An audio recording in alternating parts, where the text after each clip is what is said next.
Magandang araw po sa inyong lahat. Ito, ipapakita ko sa inyo ang plot ko para tataniman ko. Tas hindi pa natapos, nag-uumpisa pa lang. Ewan ko kung kailan yun matapos.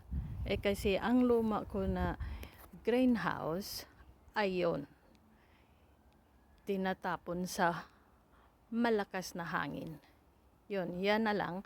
Ang sa loob niyan, ang kalamundin ko. Yun lang ang naiwan, kalamundin. Tapos ito, tingnan nyo ang lupa. Basang-basa kasi ulan ng ulan, yun, na hindi natapos. Kasi ulan ng ulan na ilang araw na, ulan ng ulan, ang buhos ng ulan, ang lakas, yun, basang-basa. Sana matapos na to para makatanim ako. Para marami akong mga vegetables. Salamat po.